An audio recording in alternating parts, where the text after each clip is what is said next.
45 entries, 6 tiers. From a family found butchered on their remote farm to an entire village that vanished without a trace. These are the most disturbing, unsolved mysteries ever. Let's start at the tip of the iceberg. Tier 1. The Hinterkaifeck Murders. 1922 German farmstead massacre. It's 1922. You're living on a remote farm in Bavaria, Germany. And life is, well, probably pretty boring. But then suddenly, your quiet routine is shattered when someone turns your home into a murder scene. That's exactly what happened to the Gruber family at Hinterkaifeck Farm. 6 souls snuffed out.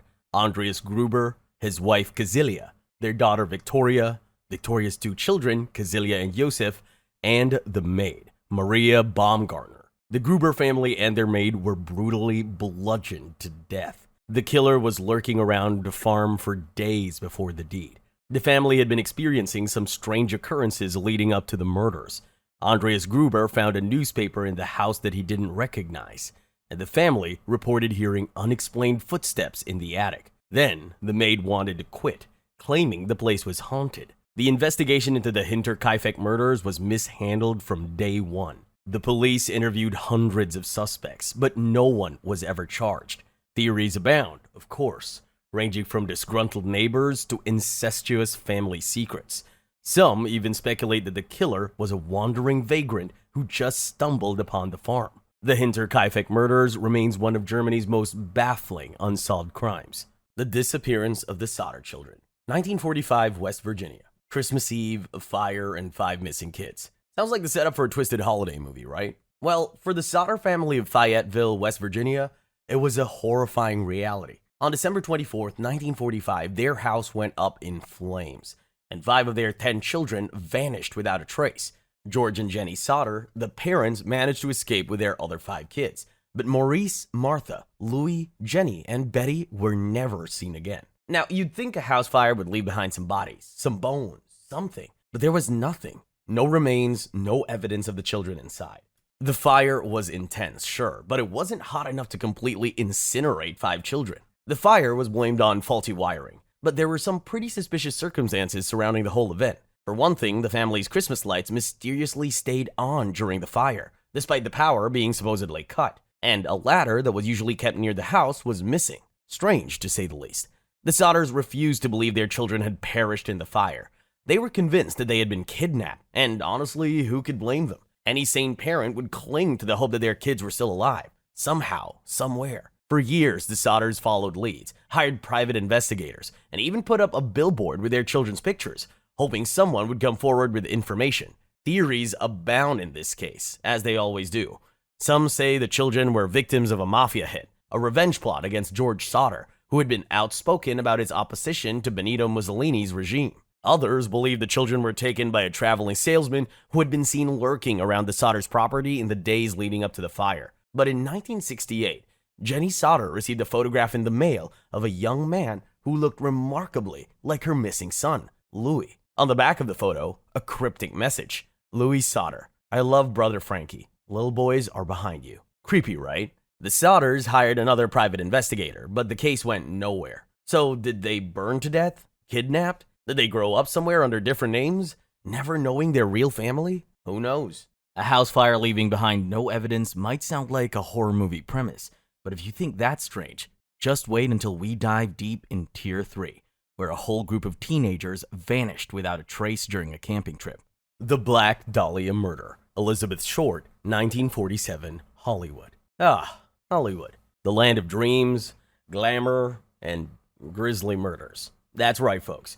Beneath the glitz and the sparkle of Tinseltown lies a dark underbelly, a world of broken promises, shattered hopes, and unsolved mysteries.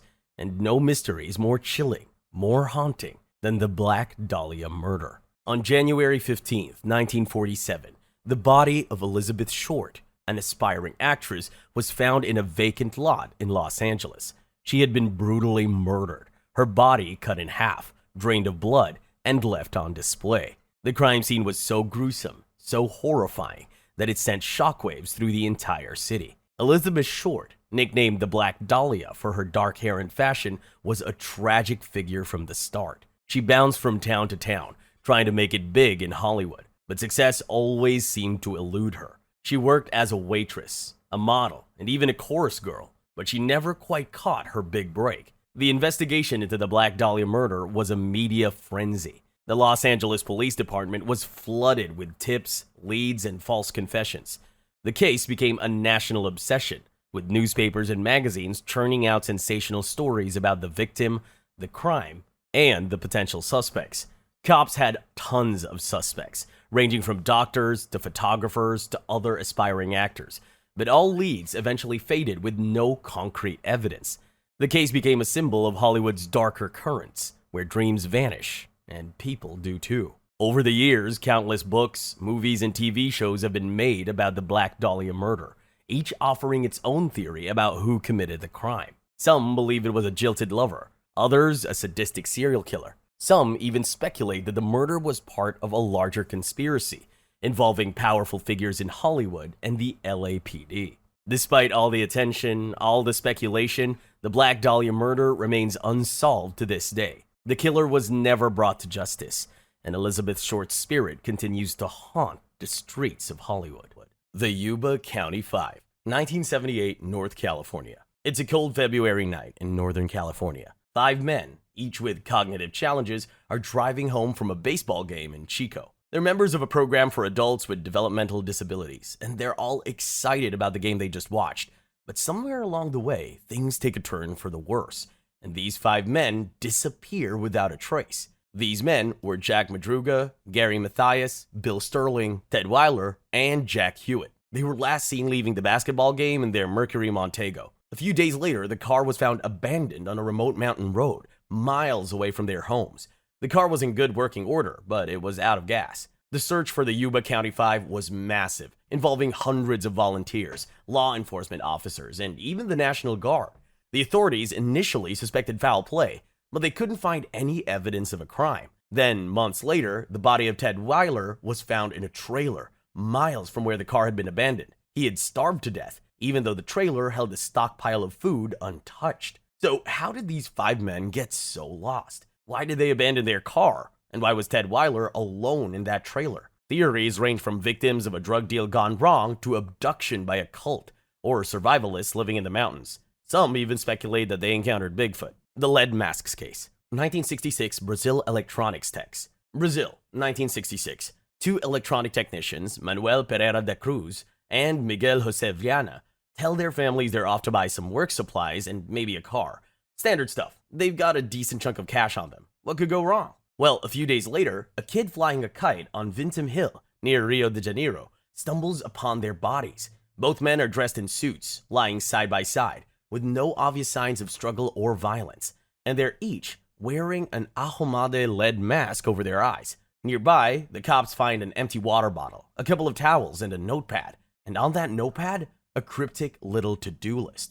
1630, be at agreed place. 1830, ingest capsules. After effect, protect metals, await mask signal. The autopsies revealed no traces of poison in the men, no radiation, nothing that screamed cause of death. Toxicological exams were inconclusive, mainly because the coroner, in a moment of genius, failed to preserve the internal organs. They had one job. So did they take some weird drug that metabolized too quickly? Did they just die of fright waiting for their mask signal? Theories piled up, each one stranger than the last. Were they UFO cultists trying to make contact? And the lead masks were supposed to protect them from alien brain scans? Or maybe they were involved in some kind of illegal radioactive material smuggling, and the masks were a pitiful attempt at protection. Some even whispered about spiritualist experiments gone wrong, trying to communicate with the great beyond and getting a one-way ticket themselves. The capsules were never identified. No one knows what effect they were expecting or what metals they were trying to protect. And that mask signal? It feels like 2 men stepped into something they didn't fully understand, following instructions from someone or something that didn't care whether they made it back. 60 years later, it's still a disturbing little puzzle with too many weird pieces and no clear picture. 2 guys wearing lead masks is mysterious enough, but hey, at least they were identified, which isn't the case in some of the later entries, where identities of the victims will forever remain a mystery. Jack the Ripper identity, 1888 London serial killings.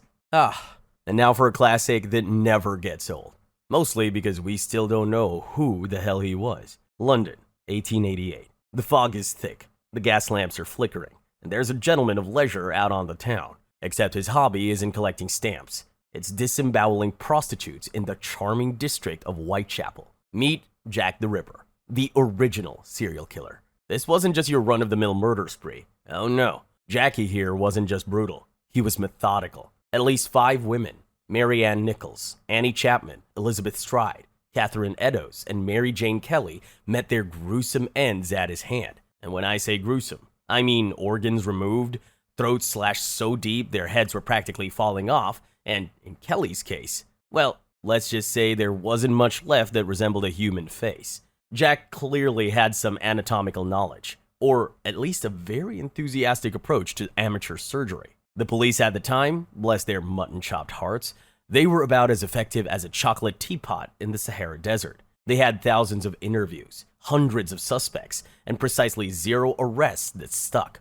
Jack, or whatever his name was, taunted them with letters, some supposedly written in the victim's blood, boasting about his work and promising more. One even came with half a human kidney, pickled in wine, allegedly from Catherine Eddowes. It said, "The other piece I fried and ate. It was very nice." And the suspects? There was a never-ending list.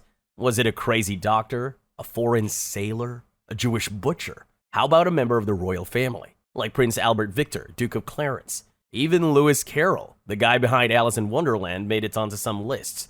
Imagine that. Suddenly the Red Queen's off with her head hits a lot harder and way less playful. The terror of the Ripper case is that he just stopped, vanished.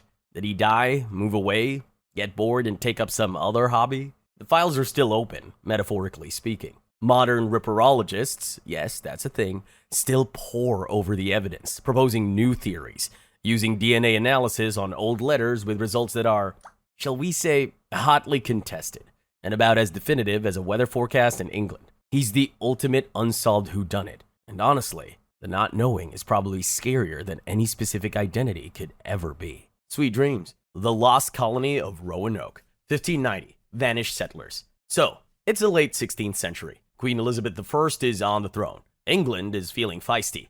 And Sir Walter Raleigh, ever the optimist, thinks, hey, let's go stick a flag in North America and call it ours. Good plan, Walt. In 1587, about 115 English men, women, and children, led by John White, rock up to Roanoke Island, off the coast of modern-day North Carolina. They're there to set up a permanent English settlement. Things are tough, supplies are low, and the local Native American tribes are, understandably, not thrilled about these pale-faced newcomers.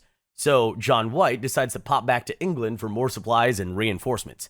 He expected a short trip. Spoiler alert, it wasn't. Thanks to a little spat with Spain, the whole Spanish Armada thing, White gets stuck in England for 3 long, agonizing years. Imagine his anxiety levels. Finally, in August 1590, he returns to Roanoke, likely expecting a settlement. What he finds instead is emptiness. He finds a completely deserted settlement. The houses have been dismantled, not burned or ransacked in a fight, but carefully taken down. There are no bodies, no signs of a struggle, no mass graves. The only clues? The word Croatoan, carved into a fort post, and crow carved into a nearby tree. That's it. His entire colony, including his daughter and his granddaughter, Virginia Dare, the first English child born in the America. So what in the name of Queen Bess happened to them? Did they pack up and move to Croatoan Island, now Hatteras Island, as the carving suggested? White wanted to check, but a massive storm and some very mutinous sailors forced him to turn back to England, a broken man. The theories are as plentiful as you'd think. Assimilation is a big one. They went to live with a friendly Croatoan tribe or another local group, got married, had kids, and just sort of blended in. Plausible. Or maybe they were wiped out by a less friendly tribe. Also plausible, though the lack of bodies is weird. Starvation, disease, a desperate attempt to sail back to England on a makeshift boat. And then there are the fun theories. Alien abduction, obvious first choice. Secretly sailed off to become pirates? Eaten by wolves that can cleanly disassemble buildings?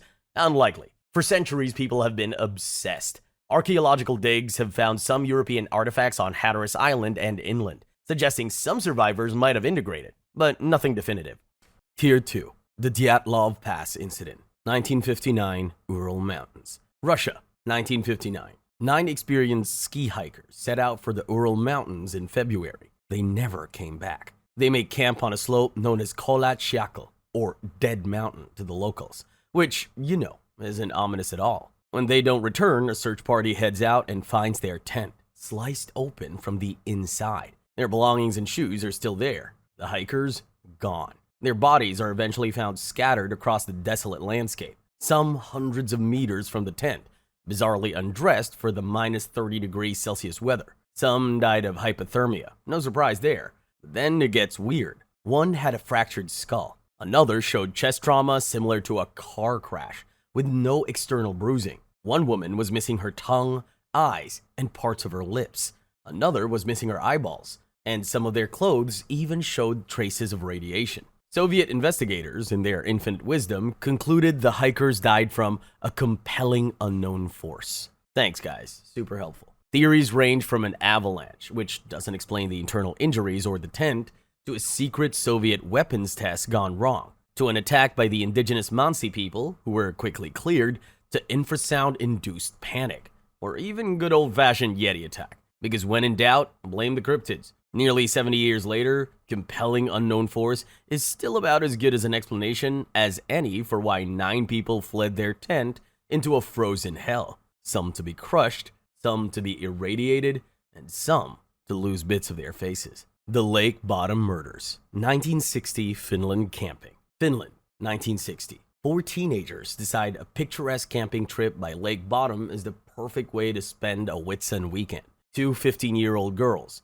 Maila Ermeli Bjorklund and Anya Tulikimaki, and their 18-year-old boyfriends, Seppo Antero Boisman and Nils Willem Gustafsson. It started as a typical teenage camping trip, until it became one of Finland's most infamous unsolved crimes. Sometime between 4 a.m. and 6 a.m. on June 5th, an unknown assailant, or possibly more than one, attacked them in their sleep. Through the fabric of their tent with a knife and blunt object, 3 of them, Maila, Anya, and Seppo, didn't survive.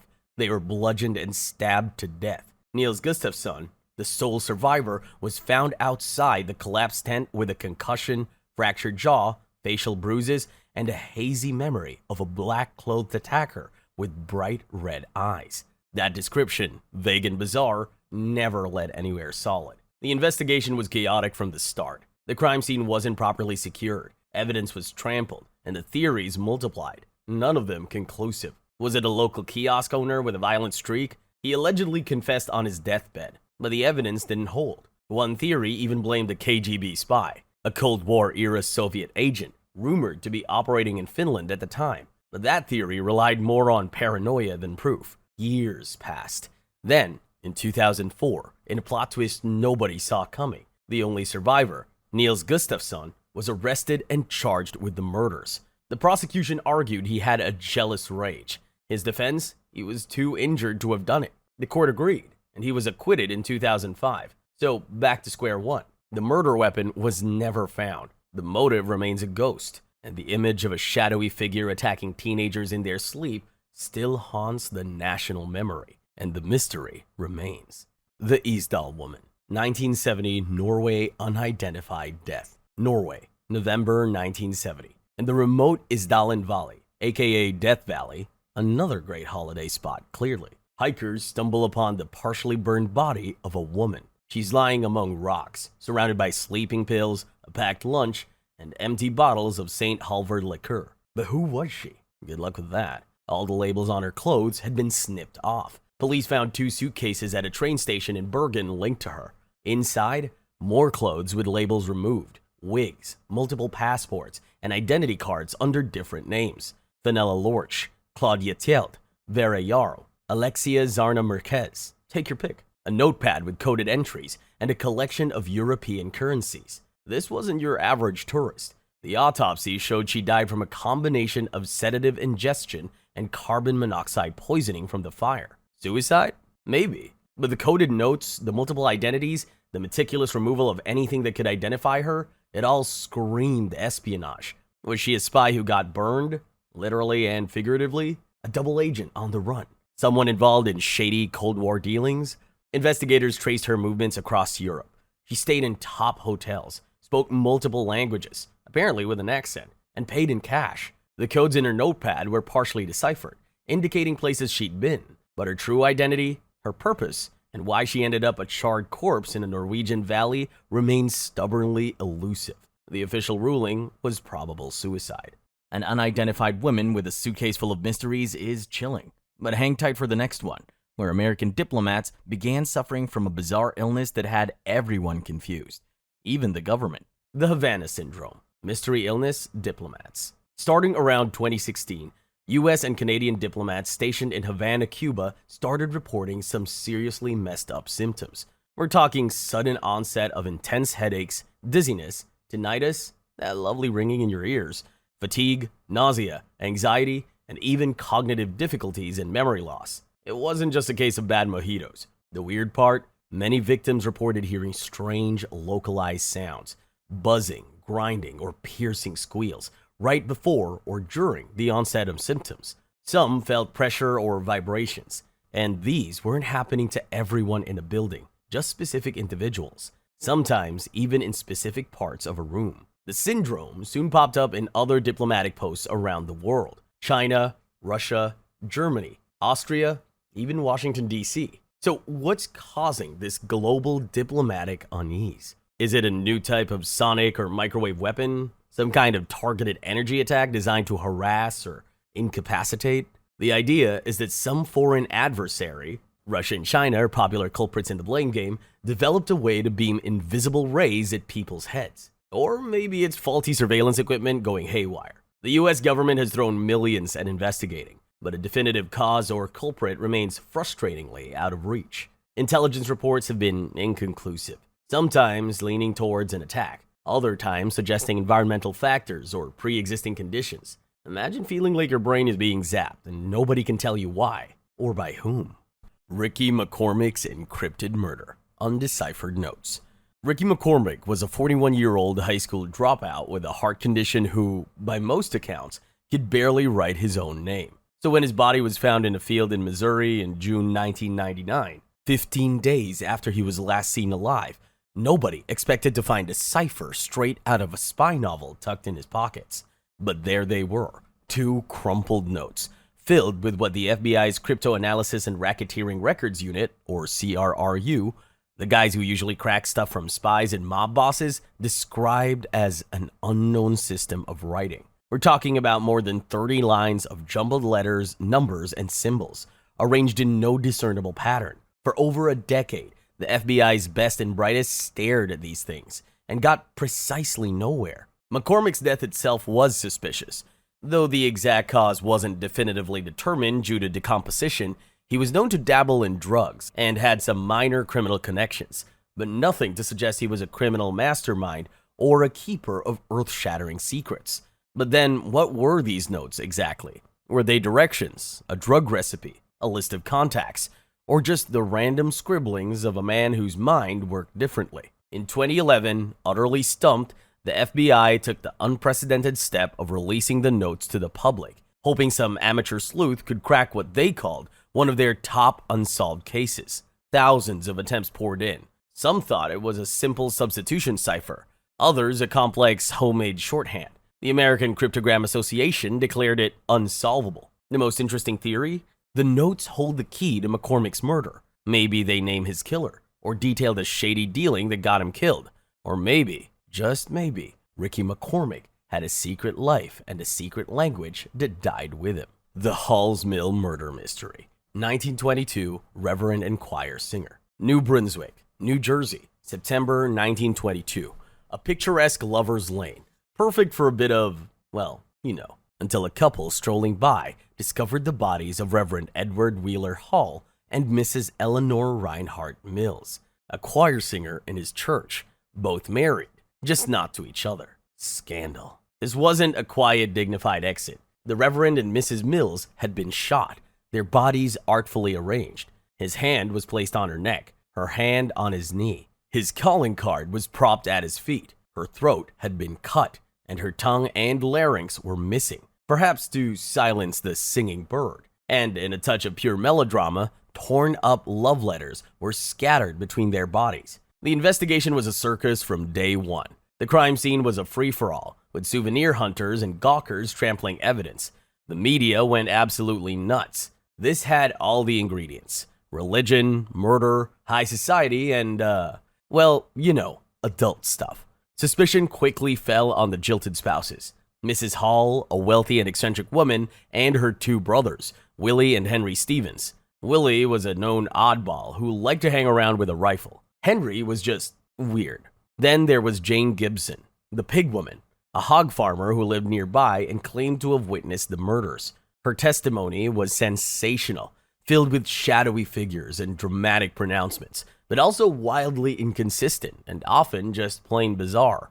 She became a media sensation herself, despite a massively publicized trial in 1926 where Mrs. Hall and her brothers were acquitted. The case was never officially solved. Too many suspects, too much bungling, too many unanswered questions. Was it a crime of passion by a jealous spouse, a Klan hit? The letters KKK were supposedly found nearby at one point, or something else entirely. The Halls Mills case remains a lurid, theatrical, and utterly baffling jazz-age murder mystery, a perfect storm of sins, secrets, and sensationalism. But that isn't the only mysterious deaths on this iceberg. In a bit, we'll get into a case that had people pointing fingers at the men in blue. UVB-76 Mysterious Broadcasts, unexplained radio buzzer. Out there in the shortwave radio ether, there's a sound that's been puzzling listeners for decades. It's UVB-76, affectionately named the buzzer.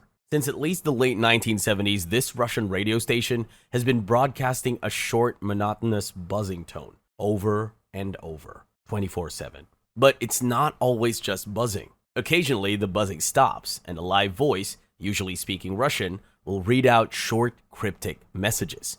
Strings of numbers, Russian names, or seemingly random words like dinghy or agriculturist. Then, silence, and the relentless buzz resumes. Nobody officially knows what UVB-76 is for. And of course, the Russian government isn't talking, but we've got plenty of theories to ponder over. Is it a numbers station, used by intelligence agencies to send coded messages to spies in the field? That's a popular one. Is it part of Russia's military communication network, maybe for coordinating missile launches or troops' movements? Or, more chillingly, could it be a dead hand switch, an automatic system designed to trigger a retaliatory nuclear strike if Russia's leadership is wiped out and the signal stops? That's a cheerful thought. Listeners have triangulated its location to various sites in Russia over the years, often near military installations. Sometimes the buzzing changes slightly, or background noises like conversations or shuffling can be heard, suggesting a live microphone. Is it a relic of the Cold War, still stubbornly buzzing away? Or is it still actively serving some unknown, possibly nefarious purpose? The Cindy James case. Nurse stalking. Mysterious death. Think you've heard of stalking? Meet Cindy James, a Canadian nurse whose life became a 7-year descent into fear, confusion, and doubt. For a while, even the police weren't sure what to believe. Starting in 1982, Cindy reported nearly 100 incidents of harassment. We're talking threatening phone calls with raspy voices, prowlers, and letters made from cut-up newspaper. Then it escalated. She was found multiple times bound or semi-conscious, sometimes in ways investigators admitted were difficult to explain, other times sparking suspicion that she might have staged them herself. There were often cryptic notes where she was found. One time, a needle was found plunged into her hand. The cops suspected Cindy was staging it all. Her friends and a private investigator she hired believed her, documenting escalating fear and physical assaults. Then, in 1989, Cindy vanished. Her car was found with blood inside and groceries scattered. 2 weeks later, her body was discovered in the yard of an abandoned house. She was bound, a stocking still around her neck. Cause of death? An overdose of morphine and other drugs. The coroner couldn't decide if it was a suicide or murder, officially ruling it an unknown event. So, was this an elaborate end to a self-directed spiral, or did her stalker, whomever they are, finally finish what they'd started? No one knows, but someone walked away from it, unaccountable. Either way, it ended without justice, and with more questions than answers. Tier 3. The Springfield Three. 1992 Missouri disappearance. Graduation night should be about cheap champagne and questionable decisions, not a prelude to becoming a national mystery. But for Stacy McCall and Susie Streeter in Springfield, Missouri, June 1992, it was just that. After a night of parties, they headed back to Susie's house, where her mom, Cheryl Levitt, was waiting, or so they thought. The next morning, friends arrived to find the front door unlocked, the TV on, purses and keys still inside. Cheryl's car was in the driveway, as were Stacy's and Susie's. The only things missing? The three women, Cheryl's cigarettes, and her lighter. Oh, and the porch light globe was smashed, though the bulb itself was fine. Someone had cleaned up the glass. No signs of struggle. Just gone. Like they'd been raptured mid-Netflix binge. The theories came thick and fast. A botched robbery, a targeted abduction. Did one of the girls know someone dangerous? Police investigated countless leads, from local weirdos to serial killers passing through. There were reported sightings, cryptic anonymous tips, even a guy who confessed then recanted. One particular persistent theory involved a grave robber and a potential connection to an old crematorium. Sounds cozy. Decades later, the Springfield Three are still missing. Declared legally dead in 1997. Their toothbrushes are still in the bathroom. Their beds undisturbed. It's a chilling reminder that sometimes people can just evaporate from the face of the earth, leaving behind only mundane objects and a silence louder than any screams. You lock your doors at night, right? The Elisa Lam Case, 2013 Cecil Hotel water tank. The Cecil Hotel in Los Angeles already had a reputation darker than its unlit hallways. A magnet for suicides, murders, and serial killers like Richard Ramirez. So when 21-year-old Canadian student Elisa Lam vanished from there in January 2013, it just added another grim chapter. Elisa was last seen showing confused and erratic behavior in one of the hotel's elevators, captured in a chilling surveillance video that went viral. She seems to be hiding from someone, pressing all the buttons, peering out, then stepping back in, gesturing in a disoriented way. It's 4 minutes of pure what is going on, and then she's gone. For weeks, nothing. Hotel guests started complaining about low water pressure and a weird taste. Disturbing, right? And it gets worse. On February 19th, maintenance workers checked the water tanks on the hotel roof. Inside one of them, floating naked, was Elisa Lam's decomposing body. Her clothes were in the tank with her, covered in a sand-like particulate. The tank's heavy lid was closed. How did she get in there? And how was the lid closed from the inside, if that's what happened? The roof was supposedly alarmed and difficult to access. The official autopsy ruled her death as accidental drowning, with her bipolar disorder listed as a significant condition. The theory is she had a psychotic episode, climbed into the tank herself, and couldn't get out. But the internet, predictably, exploded with other ideas. Foul play? A paranormal encounter in a notoriously cursed hotel? Or was she playing the elevator game? A Korean urban legend about accessing another dimension. The sheer bizarreness of that last video, combined with a gruesome discovery, makes the Elisa Lam case an enduringly creepy puzzle. A modern tragedy wrapped in unanswered questions, where the scariest part is how real it all is. The dancing plague of 1518. Strasbourg mania. Imagine a flash mob, but it's 1518. Everyone's terrified, and people are literally dancing themselves to death. That was Strasbourg, Alsace.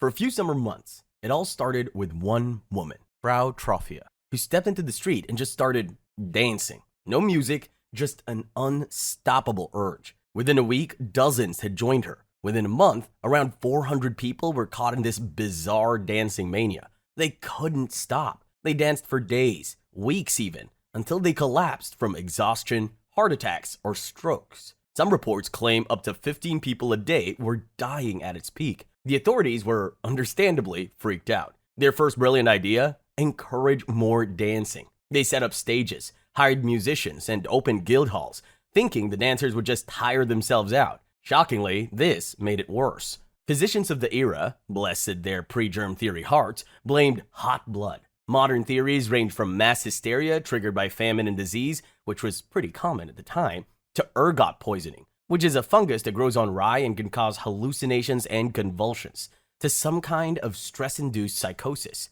No one really knows why Frau Troffea started, or why so many others felt compelled to join her in a literal dance of death. It wasn't the only dancing plague in medieval Europe, but it was one of the best documented and most deadly. It's a terrifying glimpse into a time when the human mind, under extreme pressure, could apparently just break and drag hundreds along with it. So next time you feel an uncontrollable urge to dance, maybe check if your bread looks a little bit moldy. The Setagaya Family Murder, 2000 Tokyo home invasion. New Year's Eve, 2000, Tokyo. While most were preparing for festivities, someone broke into the Miyazawa family home in Setagaya Ward. Mikio Miyazawa, his wife Yasuko, and their 2 young children, 8-year-old Nina and 6-year-old Rei, were brutally murdered. Mikio, Yasuko, and Nina were stabbed repeatedly. 6-year-old Rei was killed by hand. It was a scene of unimaginable horror. But this wasn't a quick in-and-out job. The killer, for reasons that defy all sanity, lingered in the house for hours after the murders. He used the family computer, logging online twice. He ate ice cream from their freezer. He took a nap on their sofa. He even used their toilet and didn't flush. He left behind a wealth of forensic evidence. His DNA, fingerprints, bloody footprints, the murder weapon, a sashimi knife he apparently bought, though he also used the one from their kitchen, and even his clothes.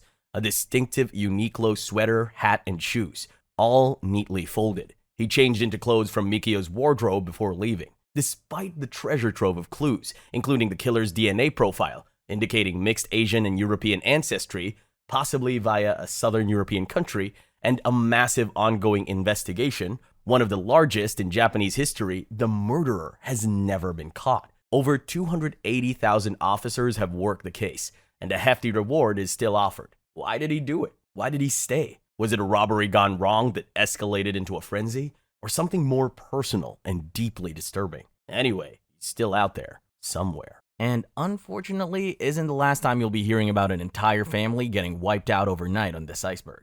The next tier has an even more gruesome case, one that smells foul.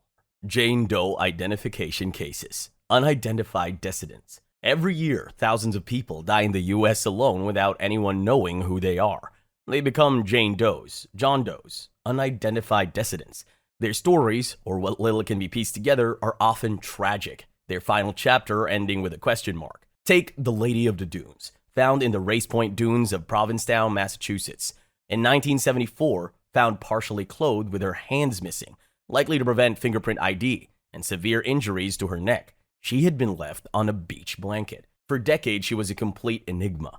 Only in 2022 was she finally identified as Ruth Marie Terry, thanks to investigative genetic genealogy. But her killer, still unknown. Or consider Little Miss Nobody, a young girl whose charred remains were found in Arizona in 1960. It took 62 years for her to get her name back. Sharon Lee Gallegos. Again, killer unknown. Forensic artists create clay reconstructions of their faces, hoping someone will recognize them. Databases like NAMU's National Missing and Unidentified Person System list thousands of these cases, each one a silent plea for identification. Sometimes it's a homeless person, sometimes a victim of foul play, sometimes someone who simply drifted away from society. For every solved case, many more remain. It's an ongoing nationwide effort by dedicated investigators and amateur sleuths alike, trying to give names back to the nameless and, just maybe, bring closure or justice. Max Headroom Broadcast Intrusion,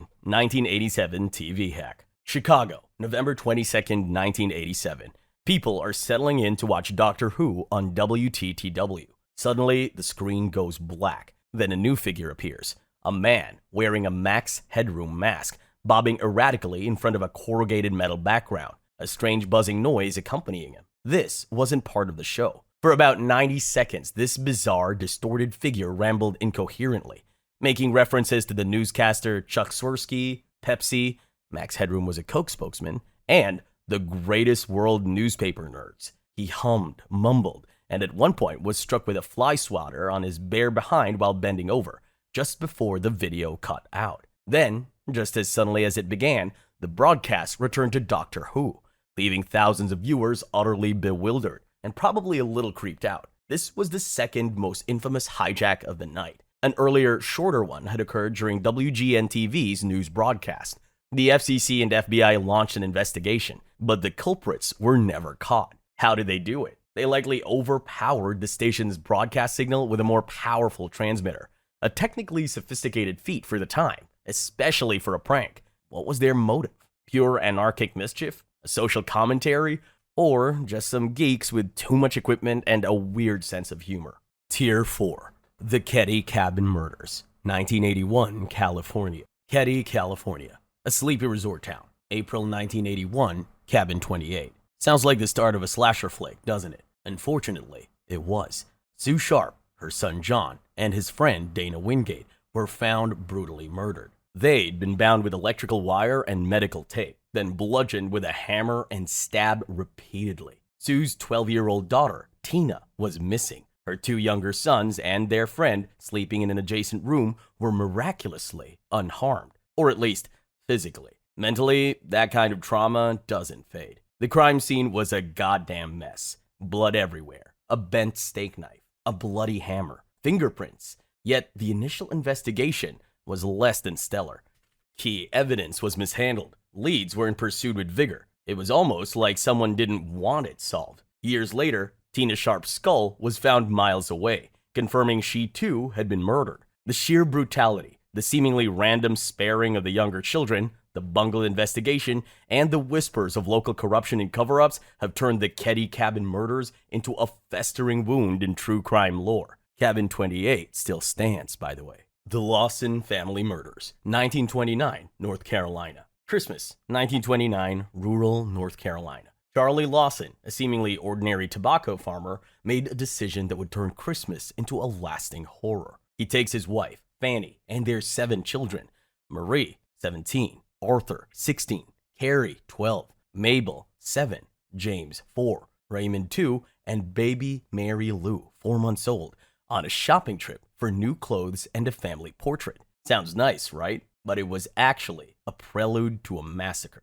A few days before Christmas, Charlie Lawson waited for his daughters, Carrie and Mabel, to walk to their aunt and uncle's house. He ambushed them with a 12-gauge shotgun, shot them, then bludgeoned them to make sure they were dead. He returned to his house and shot his wife Fanny on the porch. He then systematically murdered Marie, James, and Raymond inside. Even baby Mary Lou, just 4 months old, was killed in her crib. Arthur, the oldest son, was the only one to escape the initial onslaught, but Charlie hunted him down and shot him too. Then, Charlie Lawson walked into the woods and shot himself. Why? That's the million-dollar question that still haunts the community. There were whispers, rumors of an incestuous relationship between Charlie and his eldest daughter, Marie, and that she might have been pregnant with his child. Some say he overheard his wife talking about it. Other theories suggest a head injury Charlie had suffered months earlier had altered his personality, or maybe he just snapped under the pressure of providing for a large family during the hard-scrabble pre-Depression era. The family portrait, taken just days before the slaughter, became a chilling image. The new clothes they were murdered in became their burial shrouds. Their graves are still visited. People leave toys. It's hard to say whether that brings comfort or just adds another layer of unease. The Axeman of New Orleans, 1918 to 19. New Orleans, 1918 to 1919. While the world was grappling with the aftermath of a world war and a flu pandemic, the Big Easy had its own special brand of terror, an enigmatic figure known only as the Axeman. His MO was simple and brutal. He'd break into homes, usually by chiseling out a panel in the back door, and then attack his victims, mostly Italian grocers and their families, with an axe, often their own. He wasn't picky about who he targeted within the household. Men, women, children, even a pregnant woman, nobody was safe. The city was gripped by panic. People barricaded their doors, kept axes under their beds, and looked at their neighbors with suspicion. And then, the Axeman sent a letter to the newspapers. It was published on March 13, 1919. In it, he claimed to be a demon from the hottest hell, a spirit, not a human, and he made a peculiar offer. He stated that on the following Tuesday night, he would pass over any place where a jazz band was playing in full swing. One thing is certain, he wrote, and that is that some of your people who do not jazz it out on Tuesday night, if there be any, will get the axe. So that Tuesday night, New Orleans partied like its life depended on it. Dance halls were packed. Private homes blared jazz music, and true to his word, or maybe just by coincidence, nobody was attacked by the Axeman that night. Shortly after, the attack stopped. Just like that, he was never caught. His identity never known. Was he a madman, a mafia enforcer, a supernatural entity with a penchant for swing? The Axeman remains one of America's most terrifying and flamboyant unsolved serial killer cases, a boogeyman who literally made a city dance for its life. The Mystery of the Somerton Man, 1948, Australia. Adelaide, Australia, December 1948. A well-dressed man is found dead on Somerton Beach, propped up against a seawall. No signs of violence, no identification. His pockets contained a train ticket, a bus ticket, a comb, some chewing gum, and a pack of cigarettes. All labels on his clothing had been meticulously removed. A classic John Doe, right? But it gets so much weirder. A month later, a pathologist re-examining the man's clothes found a tiny hidden fob pocket in his trousers. Inside was a tightly rolled scrap of paper printed with the words, "To Mom Should," Persian for "It is ended" or "finished." This phrase was torn from the last page of a rare edition of the Rubaiyat of Omar Khayyam, a collection of 12th century poems. The police launched a nationwide appeal to find the copy of the book the scrap came from, and they found it. A local doctor came forward. He said that shortly after the body was found, a copy of the Rubaiyat had been tossed into his unlocked car. In the back of this book, faintly written in pencil, was what looked like a cipher. 5 lines of seemingly random capital letters and a local telephone number. The phone number belonged to a nurse named Jessica Jo Thompson, who lived nearby. When shown a plaster cast of the Somerton man's face, she reacted strangely, almost fainting, but denied knowing him. Yet she also owned a copy of the Rubaiyat, which she had apparently given to a man named Alfred Boxall during World War II. Plot twist, Boxall was found alive and well, with his copy of the book To Mom Should page intact. So who was the Somerton man? A spy, given the Cold War context and the unbreakable code? A jilted lover? Was Joe Thompson lying? The code has never been definitively cracked. In 2022, DNA analysis suggests the Somerton man was likely Carl Charles Webb, an electrical engineer from Melbourne. But many questions, especially about the code and Joe Thompson, remain. The Mary Celeste, 1872 ghost ship. The High Seas, 1872. The British brigantine De Gratia stumbles upon another ship, the Mary Celeste, sailing erratically off the Azores. They hail it, no response. They board it and find nothing. No crew, no passengers. Just a ghost ship sailing herself. Eerie, right? The ship was in seaworthy condition. Cargo of denatured alcohol mostly intact. Plenty of food and water on board. The crew's personal belongings were still in their quarters. The ship's last log entry was 10 days prior, noting no distress. The only things missing were the lifeboat, the ship's chronometer, sextant, and navigation papers. It was as if the entire crew of 10, including Captain Benjamin Briggs, his wife Sarah, and their 2-year-old daughter Sophia, had just evaporated. What could make an experienced captain and crew abandon a perfectly good ship in the middle of the Atlantic? Theories have run the gamut from pirate attack, unlikely, cargo was there, to a rogue wave, to a mutiny, to an explosion caused by alcohol fumes from the cargo. The cargo was mostly intact. Some even whispered of sea monsters or alien abduction, because why not? One plausible theory involves those alcohol fumes. Perhaps some barrels leaked. The crew panicked, fearing an imminent explosion, and hastily abandoned ship in the lifeboat, hoping to be picked up. Then, maybe the lifeboat capsized or got lost. But it's all speculation. The Mary Celeste sailed on, a perfectly preserved mystery, becoming the archetypal ghost ship. An entire crew disappearing is definitely unsettling. But hang tight, because in a few entries, we'll be tackling a whole town that seemed to disappear overnight. But first, let's get into a serial kidnapper disguised as a social worker. The Phantom Social Worker of New Jersey. 1930s child abductions. New Jersey, 1930s. The Great Depression is biting hard. Families are struggling. And then a new terror emerges. Reports start surfacing of a mysterious woman, sometimes described as well-dressed, other times as plain, posing as a social worker. She'd approach families, often poor or immigrant, claiming their children were neglected or sick and needed to be taken into state care or for medical treatment. And then the children would vanish. This wasn't just one or two isolated incidents. A wave of these alleged abductions or attempted abductions swept through several New Jersey communities. Panic spread. Parents kept their children from school. Vigilante groups formed. The description of the Phantom Social Worker varied. Sometimes she worked alone, sometimes with a male accomplice. Sometimes she was kind, sometimes stern. The only consistent thing was the terror she inspired. Police investigated, but no such social worker was ever identified or apprehended. No official records matched the descriptions. Were these actual abductions by a cunning predator exploiting the era's social anxieties and the vulnerability of families? Or was it a case of mass hysteria, a social panic fueled by economic hardship, fear of government overreach, and rumor? But for the families who claimed their children were approached or even taken, the fear was very real. Concho stone markings, prehistoric Scotland. Across Scotland and parts of Europe lie thousands of ancient stones, usually dating from the Neolithic or Bronze Age, adorned with peculiar carvings. These aren't your grand Egyptian hieroglyphs. We're talking abstract geometric patterns. The most common are cup marks, simple circular depressions, often surrounded by concentric rings, sometimes with lines radiating from them. They're known as cup and ring marks. What in the blazes do they mean? Nobody knows for sure. That's the fun part, or the existentially troubling part, depending on your disposition. These cravings are found on everything, from standing stones and burial cists to natural rock outcrops. Sometimes they appear in clusters, sometimes alone. Their creators left no instruction manual. Inconsiderate bastards. Theories. Oh, we've got theories. Are they maps of the stars or the landscape? Religious symbols connected to ancient rituals, perhaps involving water or spirits. Cup marks often collect rainwater. Markers for burial or territory. Or maybe, just maybe, they were the prehistoric equivalent of bored teenagers doodling on their textbooks. Some researchers suggest they might be related to altered states of consciousness, entoptic phenomena seen during transits or shamanistic practices. Dude, look at the pretty swirls.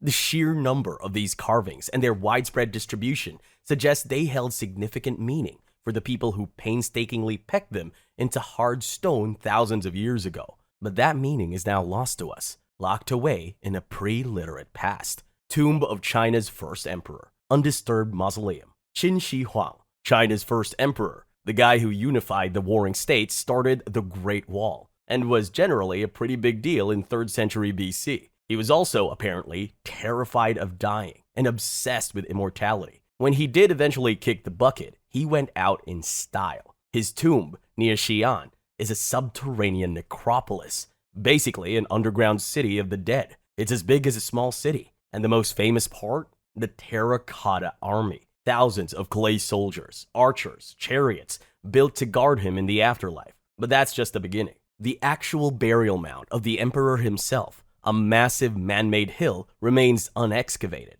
Why? Well, for one, ancient Chinese historian Sima Qian wrote that the tomb contains rivers of flowing mercury, simulating the Yangtze and Yellow rivers, and the ceiling is encrusted with pearls depicting the heavens. Modern soil surveys have indeed found unusually high concentrations of mercury around the mound. Opening it could release a toxic nightmare. There are also tales of crossbow traps rigged to fire at anyone who disturbs the emperor's slumber. You know, standard home security for an ancient, power-obsessed emperor. But it's more than just booby traps and poisonous bling. The Chinese government is understandably cautious. The technology to excavate and preserve the potentially priceless, fragile artifacts within such a vast and complex tomb without damaging them is a huge concern. They've seen what happened with other ancient sites when opened hastily. So, the heart of one of the most powerful empires in history lies undisturbed, a massive silent enigma. What treasures or horrors lie within? What secrets of ancient Chinese technology and artistry are waiting to be rediscovered? For now, Qin Shi Huang rests, surrounded by his clay army and quite possibly rivers of mercury. Probably best to let sleeping emperors lie, especially the ones who engineer their own biohazard bunker. Plain of Jars, Laos megalithic enigma. Scattered across the Shankoang Plateau in central Laos are thousands of massive ancient stone jars.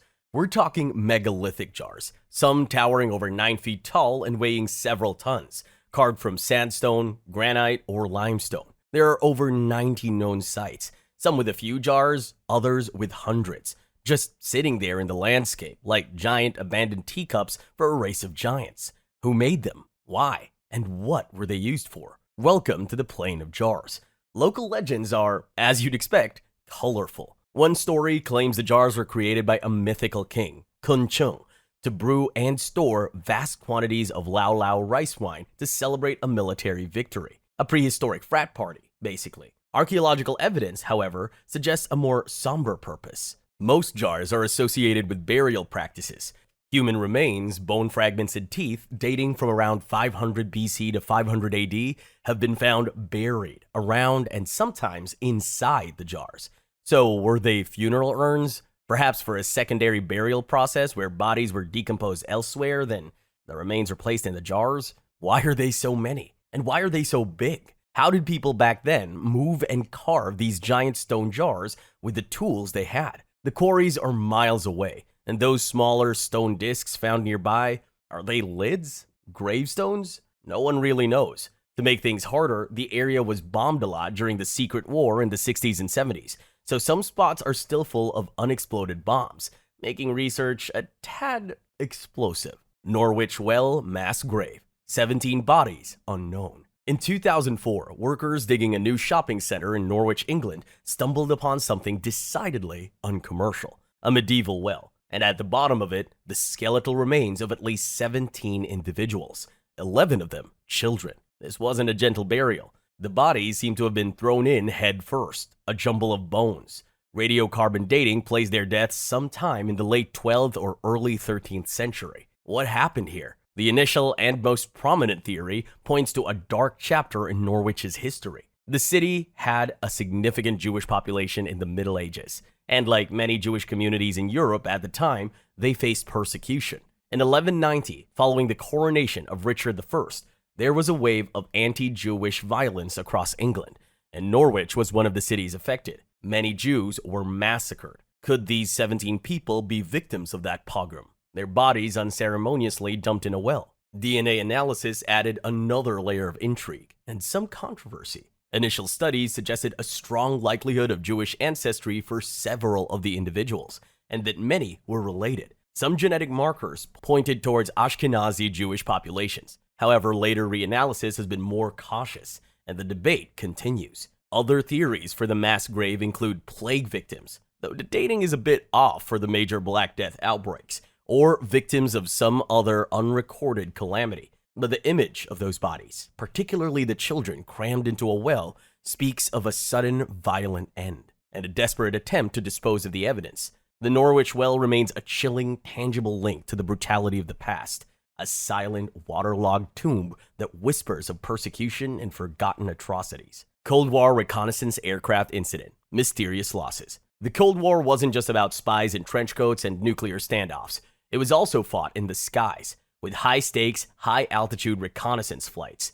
US and British planes like the U-2, RB-47s, and others routinely flew incredibly dangerous missions, skirting or even penetrating Soviet airspace to gather intelligence. Predictably, the Soviets weren't thrilled about this, and sometimes these planes and their crews just didn't come back. While some shootdowns like Gary Power's U-2 in 1960 became infamous public incidents, many others were shrouded in secrecy, their details classified for decades, or still unknown.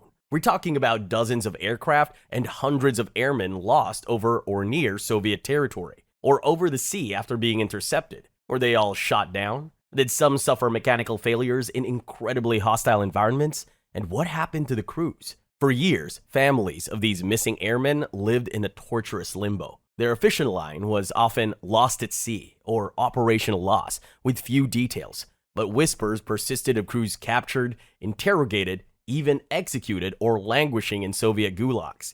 Declassified documents and post-Cold War Russian revelations have shed light on some cases, confirming shootdowns and sometimes even the fate of the airmen. But many files remain sealed, many questions unanswered. What secrets still lie frozen in Siberian crash sites or locked in dusty archives? Watergate missing portion.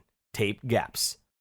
Watergate. The scandal that brought down a president and made a gate, a suffix for every scandal thereafter. At the heart of it were President Richard Nixon's secret White House tapes, recordings of virtually every conversation in the Oval Office.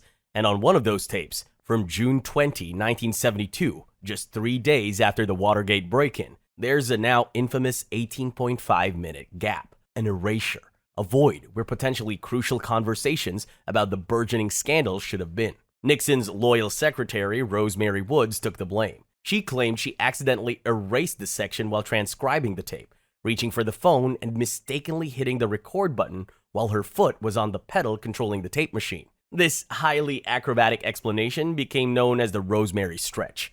Most people didn't buy it. It sounded about as plausible as the dog ate my homework. What was on those missing 18.5 minutes? Did it contain a smoking gun? Direct evidence of Nixon's early involvement in the cover-up. Experts who examined the tape concluded the erasures were deliberate, made in at least 5 and possibly as many as 9 separate segments. Not exactly an accidental foot on the pedal situation. Despite numerous attempts over the years to recover the lost audio using advanced technology, those minutes remain stubbornly silent. What did Tricky Dicky really say? We'll probably never know. Baltic Sea Anomaly. Underwater structure. In 2011, a Swedish ocean exploration team, Ocean X, was using sonar to search for old shipwrecks in the Baltic Sea. They found something weird. A large circular object, about 60 meters or 200 feet in diameter, resting on the seabed nearly 90 meters down. Sonar images showed what looked like ramps, stairs, and other strange geometric features. It was quickly dubbed the Baltic Sea Anomaly, and the internet, predictably, went wild. Is it a crashed UFO, the Millennium Falcon's less famous cousin, a remnant of some lost ancient civilization, an undersea Atlantis, or perhaps a top-secret Nazi anti-submarine weapon from World War II, as some have suggested, given the area's wartime history? The Ocean X team themselves fueled the speculation, talking about electrical equipment failing near the object, and samples they recovered allegedly showing materials not native to the area. They even described a drag mark on the seabed leading up to it, as if it skidded to a halt. Without a high-cost, high-resolution expedition to properly investigate, the Baltic Sea Anomaly remains a murky, deep-sea Rorschach test, a reminder that the ocean depths still hold plenty of mysteries, even if some of them are just interestingly shaped rocks. Or are they? Tier 5. The Cleveland Torso Murders. 1930s Dismemberments. Cleveland, Ohio. During the Great Depression, 1930s. A grim time, and it got a whole lot grimmer thanks to a shadowy figure dubbed the Mad Butcher of Kingsbury Run, or the Cleveland Torso Murderer. This wasn't your average killer. Over 4 years, at least 12 victims, mostly drifters and prostitutes from the city's impoverished shantytowns, were attributed to this phantom, both men and women. The victims were usually decapitated, often while still alive, and then their bodies expertly dismembered. Sometimes limbs were never found. The torsos, hence the name, were often the main discovery. Some male victims were castrated. There was rarely any evidence of assault, suggesting the motive wasn't lust, but something far more abstract, perhaps. Or maybe just a deep-seated hatred. The legendary Elliot Ness, fresh off his Untouchables fame in Chicago, was Cleveland's public safety director at the time. He threw everything he had at the case, even controversially ordering the razing of the Kingsbury Run shantytowns in an attempt to flush out the killer. Didn't work. Several suspects were investigated, including a disturbed doctor named Francis Sweeney who had access to medical tools and a history of alcoholism and mental instability. Ness even privately believed Sweeney was the guy, but couldn't make a case stick. The torso murderer was never caught. He just stopped or moved on, leaving behind a city terrified, a collection of headless, limbless bodies, and one of America's most gruesome and enduring unsolved serial killer mysteries. The Vatican Bone Mystery. Hidden ossuaries. The Vatican, ancient seat of power, repository of secrets, and apparently a surprisingly good place to misplace some bones. In 2019, the family of Emanuela Orlandi, a Vatican citizen who vanished in 1983 at age 15, a massive heartbreaking mystery in itself, received an anonymous tip. It suggested searching in the Teutonic Cemetery, a tiny burial ground inside Vatican City. The tip included a photo of an angel statue in the cemetery and the words, "Look where the angel is pointing." So, Vatican officials, with the family's desperate hope hanging in the air, agreed to open 2 19th century tombs belonging to German princesses.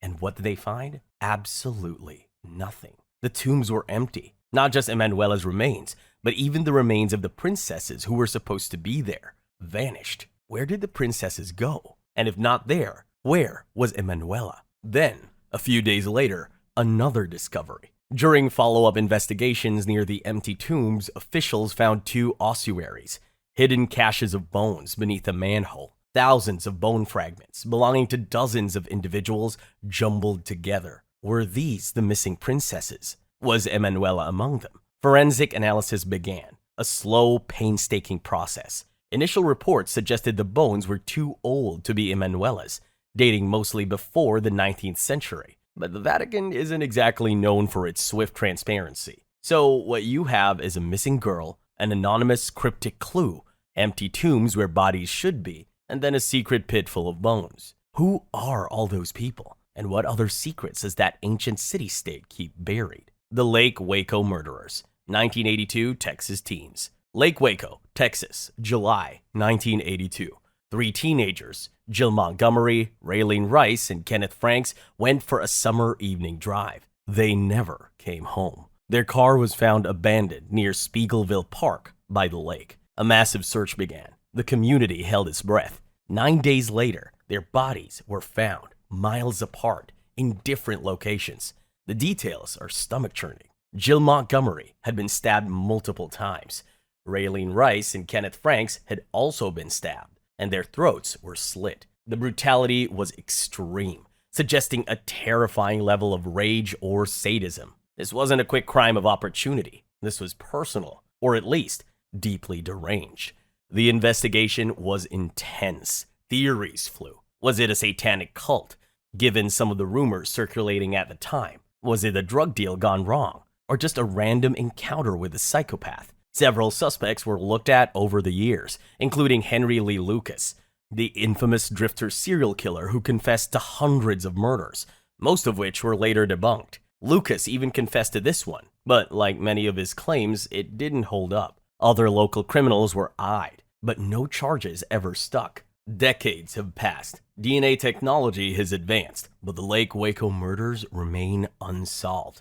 A gaping wound in the heart of the community. The sheer savagery inflicted on those 3 young people on a summer night that should have been carefree is a special kind of horror. Someone, or some people, capable of such barbarity got away with it, and they might still be out there. It's a chilling thought that some monsters don't just live under the bed, but they drive around on summer nights. As dark as that is, Tier 6 brings even darker conspiracies to light, one hinting at power struggles that echo through the ages. The Anjikuni Village Disappearance, 1930 Inuit. Northern Canada, November 1930. Fur trapper Joe LaBelle, a rugged outdoorsman, knew the Inuit village of Anjikuni well. He expected to find it bustling, or at least inhabited. Instead, he found silence. An entire village of around 30 to possibly over 2,000 people, accounts vary wildly, which is part of the mystery, vanished. Poof, gone. According to LaBelle's tale, which has become legendary, the cooking pots still had food in them, frozen solid. Rifles were leaning against doorways. Kayaks were breached. Everything was in its place, as if the inhabitants just walked away mid-task. Even more unsettling, the village's sled dogs were found starved to death, tied to trees. And nearby, an Inuit burial ground had allegedly been disturbed, graves opened and bodies missing. LaBelle reported it to the Royal Canadian Mounted Police, who supposedly investigated. What could make an entire community, intimately familiar with their harsh environment, abandon everything, even their vital dogs, and just disappear into the frozen wilderness? Mass hysteria? Alien abduction? Always a fan favorite. Or did Joe LaBelle just stumble upon an abandoned seasonal camp and let his imagination run wild, creating one of the most enduring and unsettling vanishing acts in legend? The lack of concrete evidence makes it all the more haunting. The Flannan Isle Lighthouse Mystery, 1900 Scotland Keepers, December 1900. The Flannan Isles, a remote storm-lashed cluster of rocks off the coast of Scotland. A lighthouse, Eilean Moor, stood as a lonely sentinel. It was manned by 3 keepers, Thomas Marshall, James Duckett, and Donald MacArthur. On December 15th, a passing steamer noted the light wasn't operational. Bad weather prevented any investigation for days. Finally, on Boxing Day, December 26th, the relief vessel Hesperus arrived. The landing was made. The lighthouse was empty. No sign of the 3 keepers. The last entry in the logbook was December 15th, detailing storm damage and the men's distress. Inside, things were odd. One set of oilskins was still there, meaning one keeper had gone out into the ferocious storm without proper gear. A chair was overturned, the clocks had stopped, but the lamps were cleaned and refilled, ready to be lit. The official investigation was that the men were likely swept away by a freak wave while tending to equipment near the cliff edge during the storm. Plausible given the treacherous location.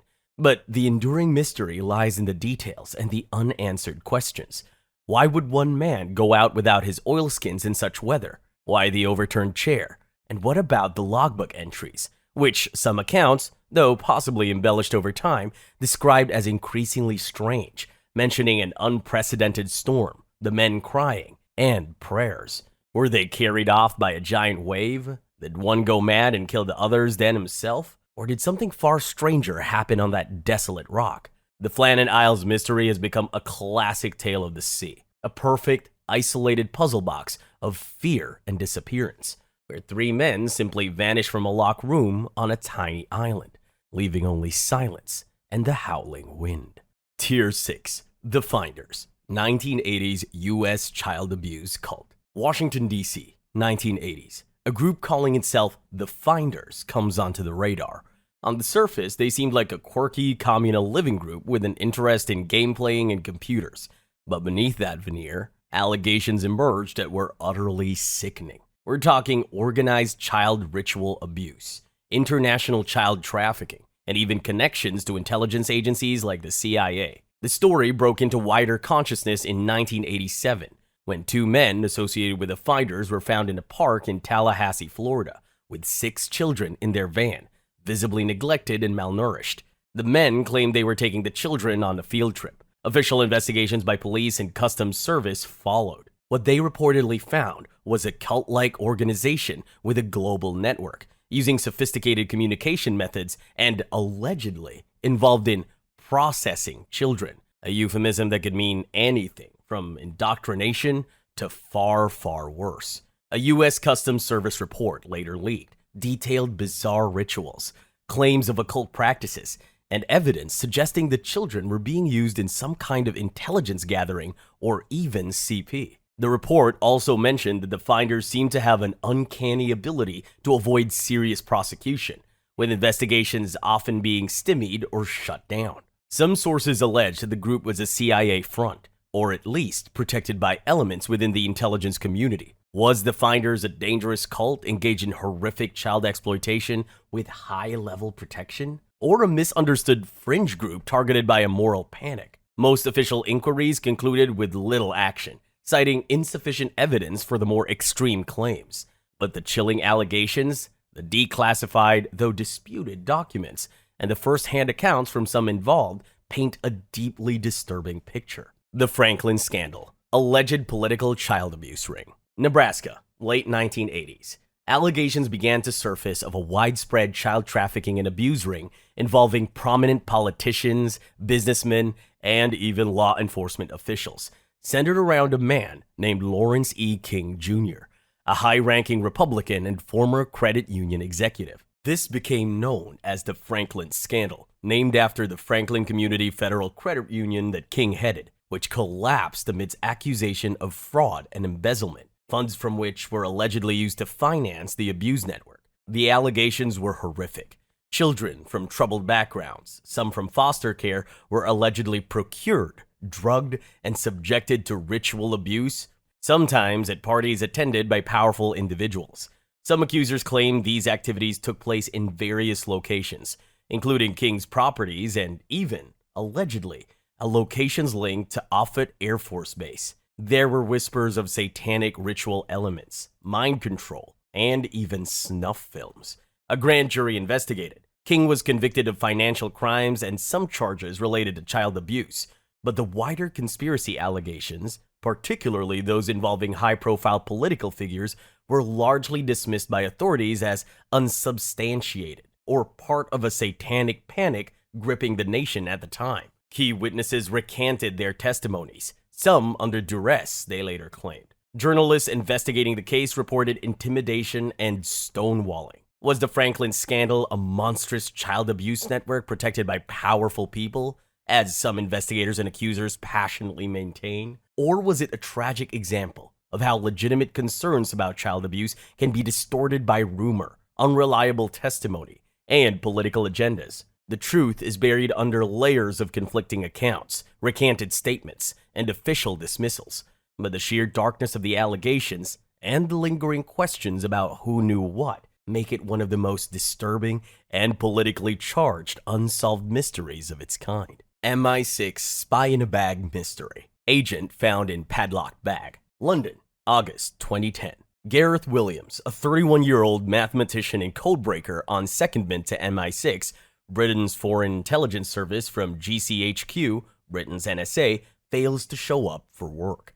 Police are called to his Pimlico flat. What they find is the most impossible, bizarre, and unsettling death scenes imaginable. Williams's naked, decomposing body was found zipped and padlocked inside a large North Face duffel bag, which was itself placed in the bathtub of his flat. The keys to the padlock were inside the bag, with his body. The heating in the flat must have been turned up high, accelerating decomposition. There were no signs of forced entry, no fingerprints, no DNA other than Williams were found on the bag, the padlock, or the bathtub. How the hell did he get in there, zip it up, and padlock it from the inside? MI6 was predictably tight-lipped. Theories abounded. Was it a sex game gone horrifically wrong? Some kind of elaborate bondage or claustrophilia experiment? Williams reportedly had an interest in escapology and had visited bondage websites. Or was he assassinated by foreign agents, perhaps Russian, given his sensitive work? Or even by his own side, if he knew too much or was considered a risk? The police investigation struggled to determine if it was murder or a highly improbable accident. An initial inquest ruled unlawful killing and criticized MI6 for failing to report Williams missing sooner and for withholding information. However, a later police review concluded his death was probably an accident. How do you accidentally padlock yourself into a bag in your own bathtub with the keys inside? The Atacama humanoid. Chile's Atacama Desert, one of the driest places on Earth. Good for preserving things. Really good. In 2003, a tiny mummified skeleton, just 6 inches long, was found there, wrapped in white cloth. It was dubbed Atta, and it looked weird. Really weird. Elongated skull, sloping eye sockets, fewer ribs than normal. Naturally, the UFO crowd went nuts. An alien. Proof. The pictures went viral. Here was a perfectly preserved miniature extraterrestrial. For years, Atta was a paranormal celebrity. Documentaries were made. Speculation ran rampant. Was it a miscarried fetus, a primate, or something genuinely not of this world? The proportions were just off. Then, in 2018, Stanford University researchers did a full genomic analysis. The result? Atta was human, a female fetus, likely stillborn or dying shortly after birth, who suffered from a host of severe genetic mutations related to dwarfism, scoliosis, and bone development. A tragic medical anomaly, not an alien ambassador. The fewer ribs was due to incomplete skeletal development. The elongated head? Probably a birth defect or cranial deformation. Science ruining everyone's fun again. But the Atacama Desert holds more than just Atta. It's famous for the Chinchorro mummies, some of the oldest deliberately mummified human remains in the world, dating back thousands of years before the Egyptians got in on the act. These aren't accidental desiccations. These were complex, intentional mummifications, often involving removing organs, stuffing the bodies with plants and clay, and painting them. Some were children, even fetuses, given elaborate treatment. So while Atta might not be an alien, she's part of a much larger, very real and deeply ancient tradition of preserving the dead in one of Earth's most extreme environments. The desert keeps its secrets, and sometimes those secrets are just heartbreakingly human, however strange they might appear.